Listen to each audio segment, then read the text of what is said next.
কিন্তু সংস্কারমুখী। দেশের মানুষ কিন্তু আসলে ওই পথে ঘাটে, রাস্তাঘাটে অনেকের সাথে যখন বিভিন্ন ধরনের দেশের পরিস্থিতি নিয়ে আলোচনায় করি বা এমনিতেই আলোচনায় আসে, তো মানুষ কিন্তু চায় সবাই সংস্কার। যে প্রত্যেকটা জায়গায় সংস্কার প্রয়োজন। বাংলাদেশ গত 53 বছরে যেই স্বাধীনতার পর বাংলাদেশ ছিল, ওই বাংলাদেশের বিভিন্ন প্রাতিষ্ঠানিকভাবে বিভিন্ন ইয়াগুলো একদম অনিয়মগুলো নিয়ম হয়ে গিয়েছে। And সকল অনিয়মগুলোকে আবার অনিয়মে নিতে হবে এবং নতুন করে নিয়ম বাড়তিয়ে দেওয়া প্রয়োজন। এই জন্য দরকার সংবিধানের সংস্কার। সংবিধানের সংস্কার, বিচার ব্যবস্থার সংস্কার প্রয়োজন বাংলাদেশে, শিক্ষা ব্যবস্থার সংস্কার প্রয়োজন, স্বাস্থ্য খাতে স্বাস্থ্য সেবা, চিকিৎসা সেবার জন্য সংস্কার প্রয়োজন। ব্যাংকিং খাতটা একেবারে খুব নাজুক অবস্থায় ছিল, তা আলহামদুলিল্লাহ এখন অনেকটাই উন্নত হচ্ছে। এগুলোতে অনেক সংস্কার প্রয়োজন আছে।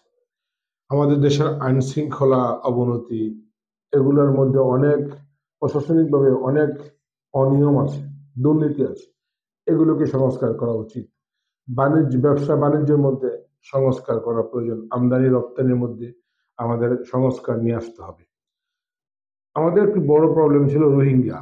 রোহিঙ্গা প্রায় 10 লক্ষ রোহিঙ্গা আমাদের দেশে বসবাস করতেছে। এদের একটি আহ পুনঃ তাদেরকে ফেরত দেওয়া উচিত এবং এটার জন্য ব্যবস্থা গ্রহণ করা উচিত। সরকারি বেসরকারি চাকরি নিয়োগের ক্ষেত্রেও সংস্কার প্রয়োজন। এখানে আমরা জানি যে নিয়োগ হওয়ার সময় দুর্নীতি বা ঘুষ বাণিজ্য হয়, এগুলো থেকে মুক্ত হয়ে যারা সত্যিকারী মেধাবী তারা যেন এই চাকরিতে ব্যবস্থা হয়। তো দেশে উদ্যোক্তা তৈরি করার জন্য প্রাতিষ্ঠানিক প্রশিক্ষণ সেবা প্রয়োজন, যেটা আপনার মনে করি আমরা যে প্রাতিষ্ঠানিক টেকনিক্যাল প্রশিক্ষণ দেওয়া প্রয়োজন। এই খাতগুলোতেও আমাদের অনেক টেকনিক্যাল প্রতিষ্ঠান আছে, বাট মনে হয় নিয়মতান্ত্রিক ভালো না হওয়ার কারণে ওরকম প্রশিক্ষণ সেবা নিয়ে উদ্যোক্তা তৈরি হতে পারতেছে না। এই ক্ষেত্রেও কাজ করা প্রয়োজন। আমাদের সামাজিক বিভিন্ন অবক্ষয় আছে, ওগুলোতেও সংস্কার প্রয়োজন। এত সব সংস্কার আমাদের দেশে প্রয়োজন। এগুলো যদি একবার প্রথম করে এই 53 বছরের জঞ্জাট যদি আমরা একে একে করে সংস্কারগুলো না করতে পারি, আর এটাকে করতে হবে এই ডক্টর ইউনূস সরকার। আমি মনে করি এটা, আমি এবং অনেকেই এটা কথাবার্তা, এবং পার্বত্য চট্টগ্রামের বিশৃঙ্খলা দেখা যায়, ওগুলোর মধ্যেও কিন্তু পার্বত্য চট্টগ্রাম নিয়েও আমাদের সংস্কার করা প্রয়োজন। এই ধরনের সংস্কারগুলো হলে এবং আমাদের দেশের অবকাঠামো বিল্ডিং, অনেকে বাড়িঘর যে করে, এগুলো একটা নিয়মতান্ত্রিক আহ, শহর, আপনি গ্রাম গ্রাম উন্নয়ন করতে হবে, শহর উন্নয়ন করতে হবে, রূপায়ণ করতে হবে, এগুলো একটি পরিকল্পনা মাফিক করা উচিত। এই সকল সংস্কারগুলো হওয়ার পরে আমাদের প্রয়োজন রাজনৈতিক নেতাদের সংস্কার। যে রাজনৈতিক নেতাদেরও সংস্কার প্রয়োজন।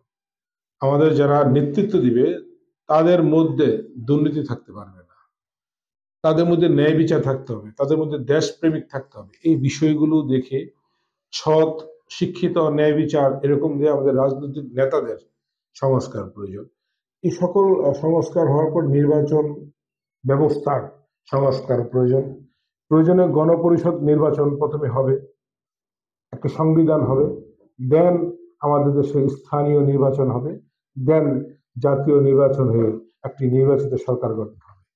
এই সকল নির্বাচনী রোডম্যাপ এগুলো যদি এই আমাদের বিপ্লবী সরকার ডক্টর ইউনূস এবং আমাদের যে অন্তর্বর্তীকালীন সরকার ডক্টর ইউনূস তার টিমকে নিয়ে যদি এই সংস্কারগুলো করে যেতে পারে, তাহলে আশা করি আমাদের দেশ বাংলাদেশে আবার সোনার বাংলায় রূপান্তরিত হবে। সত্যি আমরা যেমন সোনার বাংলাদেশ, আমাদের সমস্ত মানুষগুলো কিন্তু সোনার মানুষ। এদেরকে আমাদের ওরকম স্বর্ণ অলঙ্কৃত করতে হবে সারা পৃথিবীর বুকে। সারা পৃথিবীতে বাংলাদেশের মানুষ সোনালী রঙের। রয়্যাল বেঙ্গল টাইগার যেমন সারা পৃথিবীতে একটি অন্যরকম, তদ্রুপ আমাদের বাংলাদেশের মানুষদেরকেও ওরকম ভাবে উপস্থাপন করতে হবে। এই জন্য দরকার আমাদের ডক্টর মোহাম্মদ ইউনূস এই সমস্ত প্রকার সংস্কার করে যেন একটা সুন্দর নির্বাচন দেয়, জাতীয় সরকার আমরা জাতীয় নির্বাচিত সরকার পেয়ে যাই। ধন্যবাদ সবাইকে। আসলে এটা আমার ব্যক্তিগত মতামত, এবং হচ্ছে আমি জাস্ট চিন্তা করলাম বিভিন্ন ধরনের আর্টিকেল পড়ে বা দেখে, আহ, এবং অনেকের সাথে চলাফেরা করে কথাবার্তার প্রাঙ্গণে এই কথাগুলো বললাম। আপামর সাধারণ মানুষ, আমজনতা, সাধারণ মানুষের কথা বললাম। ধন্যবাদ সবাইকে। ভালো লাগলে অবশ্যই লাইক শেয়ার করবেন।